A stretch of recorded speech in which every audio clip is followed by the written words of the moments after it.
Assalamualaikum warahmatullahi wabarakatuh. Alhamdulillahi rabbil alamin, wassalatu wassalamu ala asyrafil anbiya'i wal mursalin wa ala alihi wa sahbihi ajma'in, amma ba'd. Sidang jemaah sekalian, tuan-tuan dan puan-puan rahimani wa rahimakumullah, pagi ini insya-Allah dengan rahmat dari Allah kita akan masuk ayat yang ke-9, dan kita cuba insya-Allah dalam minggu ni untuk kita selesaikan beberapa lagi ayat, lebih kurang ada 3 ayat. Kita lihat ayat yang ke-9, tuan-tuan dan puan. Ya ayyuhalladzina amanu idza nudiya lis-salati min yaumil jumu'ah فاسعوا إلى ذكر الله وذروا البيع ذلكم خير لكم إن كنتم تعلمون. Okay, terjemahan ayat, wahai orang yang beriman. Ini adalah seruan dari Allah untuk orang yang beriman. Apabila diseru untuk menunaikan salat pada hari Jumaat, maka bersegeralah kamu kepada mengingati Allah dan tinggallah jual beli. Yang demikian itu lebih baik bagi kamu jika kamu mengetahui. Ayat ini kita menemukan seruan kepada orang yang benar-benar beriman tentang memberi tumpuan kepada salat al-Jumu'ah. Apa maksud nudiya lis-salati min yaumil Jumu'ah?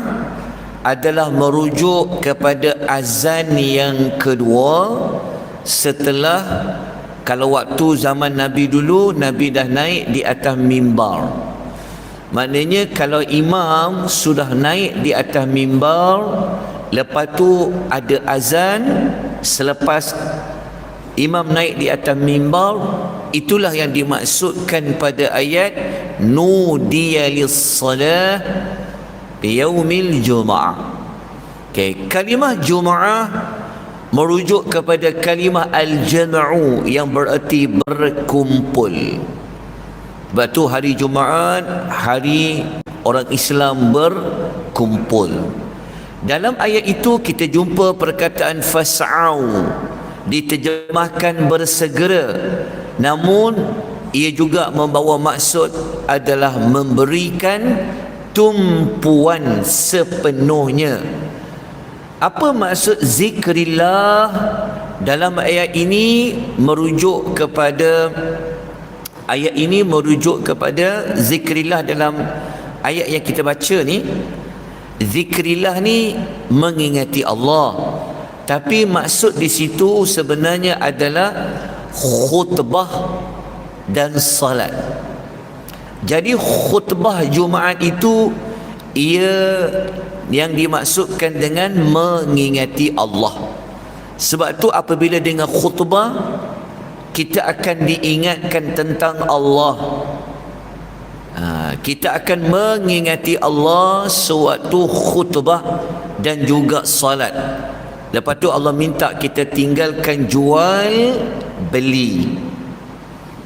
Tapi adakah orang yang berjual di sekitar kawasan Masjid Taqwa ini, mereka meninggalkan jual beli apabila sudah masuk azan yang kedua? Itulah yang tuan-tuan kena pastikanlah, bahawa apabila azan yang kedua, tidak ada mana-mana penjual, penjaja yang boleh lagi menerima pembelinya. Ini ulama bincang dengan panjang lebar. Apabila azan yang kedua saja, boleh tak berjual beli? Pendapat yang benar kena ditinggalkan. Nanti kita akan ulang insya-Allah di kesempatan. Okey, kemudian Allah bagi tahu dekat ayat ni, kalau sesiapa yang dia dah dengar azan yang kedua, dia cepat-cepat dia bagi tumpuan untuk dengar khutbah. Khutbah itu adalah zikrillah. Lepas tu dia salat, dia tinggalkan jual beli. Allah Ta'ala kata perbuatan itu adalah lebih baik untuk kita daripada kita tidak memberi tumpuan kepada khutbah. Ataupun kita fokus lagi tentang baru nak membeli atau menjual, jika kita maha mengetahui. Okay. Jadi ayat ini apa yang kita dapat belajar? Nombor satu, ciri orang yang benar-benar dia beriman, dia akan ambil berat dan memberi tumpuan kepada khutbah dan salat Jumaat. Okay. Yang kedua, di sini adanya syariat azan pada hari Al-Jumaah. Ada azan hari Jumaat. Zaman Nabi dulu hanya sekali saja azan, iaitu azan setelah Nabi naik di atas mimbar nak mula khutbah. Lepas tu azan itu je pada zaman Nabi. Tapi apabila orang dah semakin ramai, zaman Uthman, dia buat 2 kali khutbah. Khutbah masuknya zuhur, lepas tu khutbah ketika imam naik di atas mimbar lah. Okey. Pelajaran yang kedua, pelajaran yang ketiga, khutbah dan salat Jumaat adalah cara untuk mengingati Allah. Sebab Allah panggil itu zikrillah, zikir kepada Allah. Tapi adakah kita khutbah, kita ingat Allah atau ingat benda yang lain? Ataupun masa tu dah sampai ke mana dah masa tu? Okey.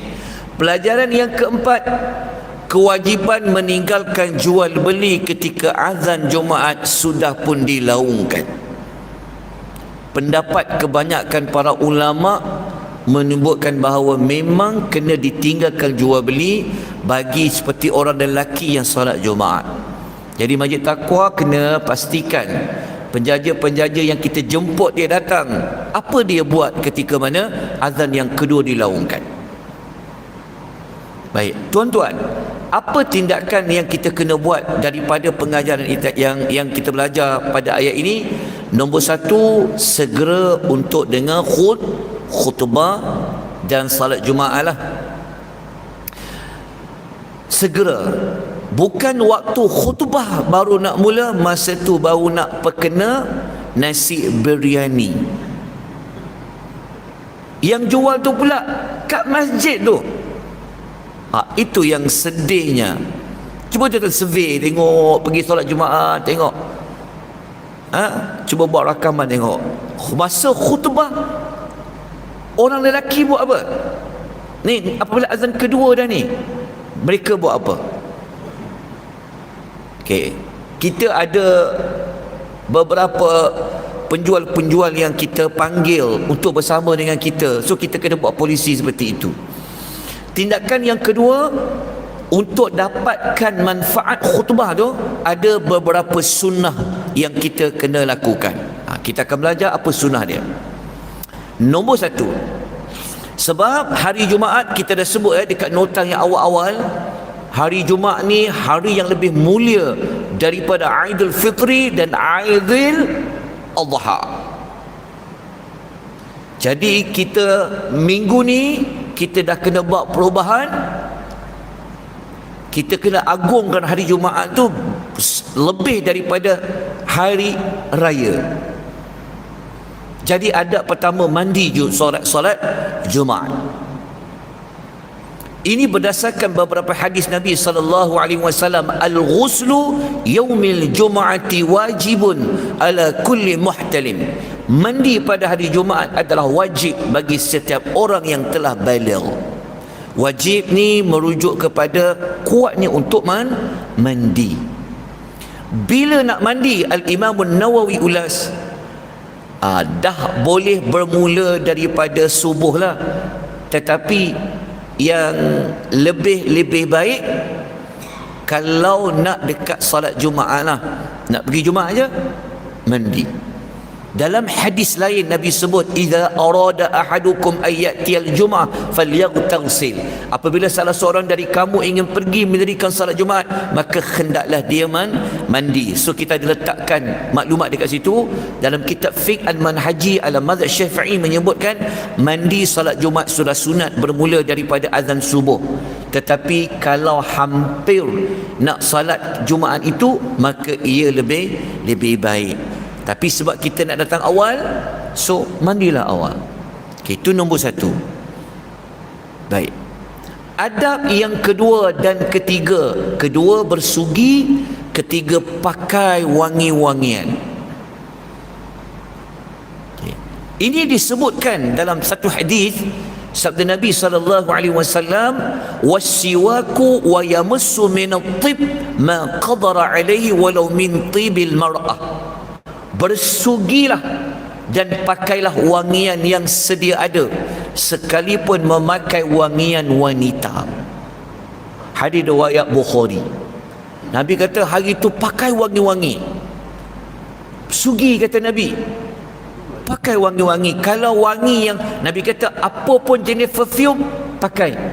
Mana ada. Kalau tak ada dah isteri punya perfume tu, Nabi kata pakai. Sampai lagu tu untuk hari Jumaat. Okey, so bersiap sedialah ya ibu-ibu ya.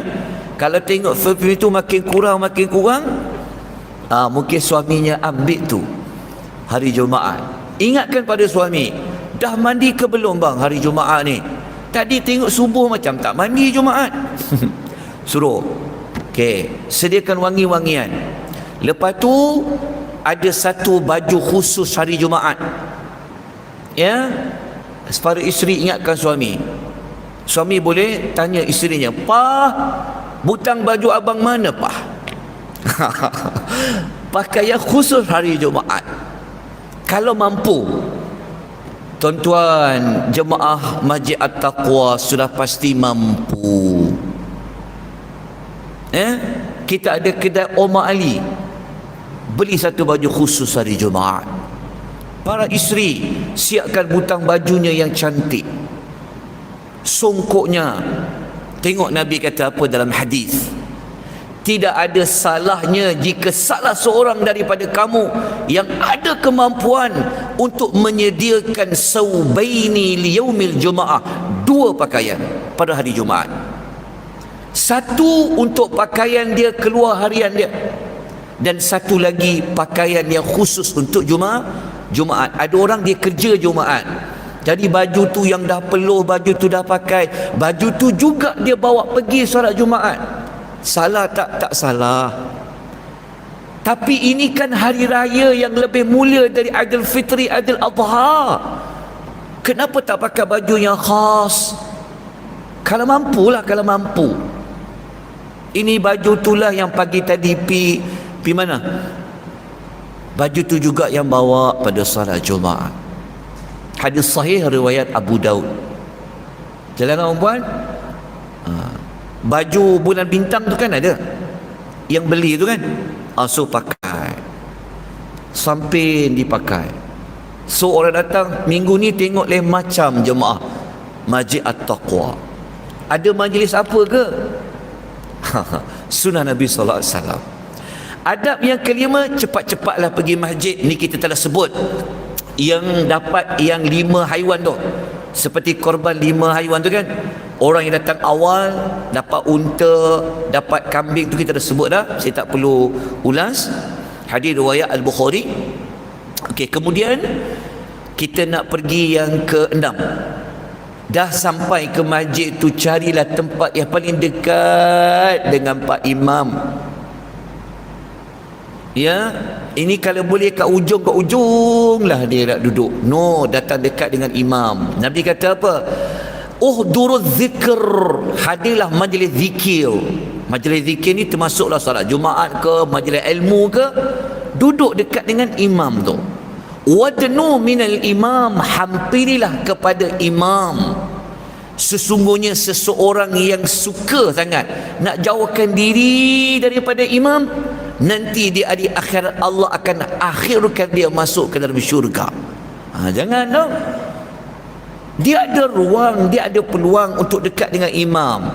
Depan rakam dah penuh, kedua, ketiga, ni kosong lagi.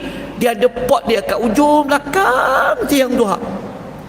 Jangan kalau suka buat macam tu, nanti dibimbangi dia masuk syurga. Allah kata tak apa, hang duk beratur belakang sekali duha. Ini Nabi sebut dalam hadis. Baik, nombor 7, jangan melangkah bahu jemaah.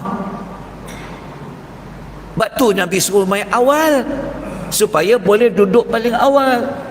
Dah lah suka datang lewat, dia tengok, dia petengok kat mana dia kosong tu, dia langkah. Nabi cakap apa dalam hadis? Ada seorang lelaki, dia melangkahi bahu-bahu manusia pada hari Jumaat. Nabi sedang khutbah, Nabi nampak, Nabi cakap dekat Mamat tu apa? Ijlis. Nabi kata, duduk engkau, sesungguhnya engkau telah mengganggu orang lain. Hadis sahih riwayat Abu Daud. Nabi pernah sebut dalam hadis, sesiapa yang buat perbuatan lara dan melangkahi bahu-bahu manusia, maka Jumaat dia hari itu adalah salat zuhur. Sampai macam tu keras Nabi tak nak orang ganggu tengah khutbah. Han dah main lewat, han duduk kat belakang lah. Jelas tak? Kecuali lah kalau macam boleh lagi lalu, kena minta izin. Tuan, izinkan saya lalu? Tak apa. Sebab nanti akan menyebabkan orang rasa terganggu. Jangan macam tu. Okey, riwayat Abu Daud. Okey, lepas tu tuan boleh baca apa maksud langkah-langkah bahu tu lah. Ya, apabila kita angkat kaki, mungkin kaki kita kotor dan sebagainya. Tuan boleh baca ulasan ulama. Ulama berbeza pendapat makruh ke haram.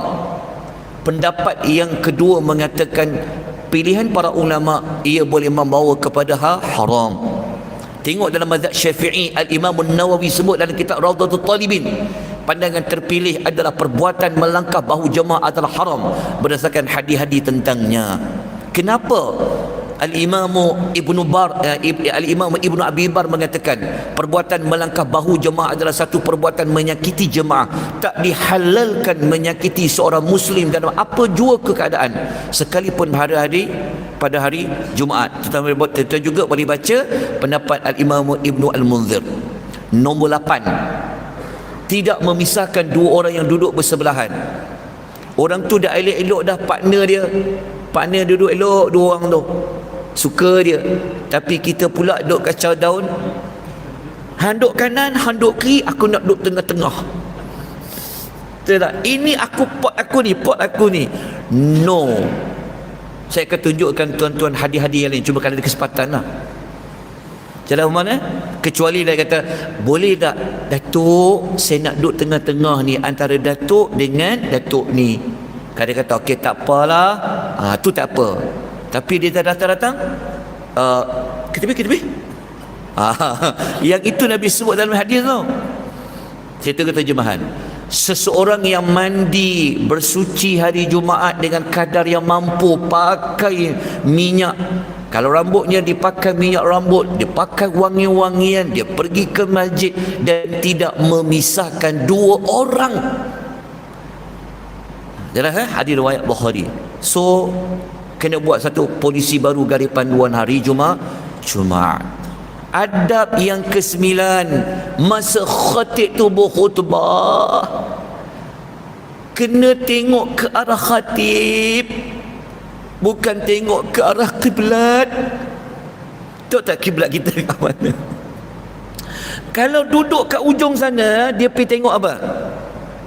Depan dinding tu lah. Ya Pak Imam. Ya. Dia sepatutnya dia kena pusing badan dia tu, tengok ke arah khatib. Cuba tengok jemaah kita buat apa di Jumaat. Okey, tengok ya, Nabi sebut dalam hadis. Abu Sa'id Al-Khudri, dia dengar dekat Nabi sallallahu alaihi wasallam buat apa? Sesungguhnya Nabi sallallahu alaihi wasallam pada suatu hari telah naik atas mimbar. Kami semua duduk keliling Nabi, menghadap ke arah khatib. Kita ni semayang Jumaat, hari Jumaat dengan khutbah, kita dah buat saf dalam solat. Ni bukan solat lagi tau. Jadi sepatutnya Bukanlah kena duduk dalam saf. Macam tuan-tuan duduk ni, tu betul lah tu. Hari Jumaat menghadap ke arah khatib. Tapi kita dah got ready duduk dalam saf, menghadaplah ke depan. Tuan-tuan, ini dilakukan oleh para sahabat yang terdahulu. Tengok Al-Imam Al-Bukhari, hadis yang kita baca ni Imam Bukhari letak dalam bab apa tau? Bab imam menghadap ke arah orang ramai, para jemaah menghadap ke arah imam ketika imam berkhutbah, seperti mana Umar Al-Khattab buat, Anas radhiyallahu anhu dia buat. Al-Imam Ibnu Hajar disebut dalam hadis, disebut ulasan kenapa hikmah menghadap ke arah imam, supaya kita serius dengar nasihat imam. Itulah adab-adab ketika mendengar khutbah. Bayangkan kalau kita bercakap dengan orang, kita tengah cakap, orang tak tengok muka kita, kita kata siapa? Tengok mana? So kena adab, menghadap ke arah imam. Baik, tuan-tuan, Nafi' seorang tabi'in kata apa? Ibnu Umar, dia akan selepas dia baca tasbih habis zikir dia, sebelum imam keluar khutbah, apabila imam keluar, dia tidak akan duduk, dia tidak akan duduk sehinggalah Ibnu Umar menghadap ke arah imam. Tengok para ulama buat apa? Macam Anas radhiyallahu anhu, dia suka juga duduk cari dinding untuk bersandar, tak apa, tapi dia menghadap ke arah imam. InsyaAllah esok kita sebut lagi beberapa adab-adab sunnah-sunnah hari Jumaat, supaya apa yang kita lakukan ini benar-benar ikut Nabi sallallahu alaihi wasallam. So kita buatlah perubahan sedikit demi sedikit. InsyaAllah esok kita akan ulas adab yang lain, InsyaAllah. Sebab waktu pun dah 21 minit, cukuplah dengan kadar ini. Kita akan perinci lagi beberapa sunnah-sunnah yang lain. Moga-moga ada manfaat, kita boleh betulkan yang kurang betul dengan mengikuti apa yang telah disunahkan oleh baginda Nabi sallallahu alaihi wasallam. Aqulu qawli hadza wa astaghfirullah al-azim wa billahi taufiq wal hidayah. Wassalamu alaikum warahmatullahi wabarakatuh.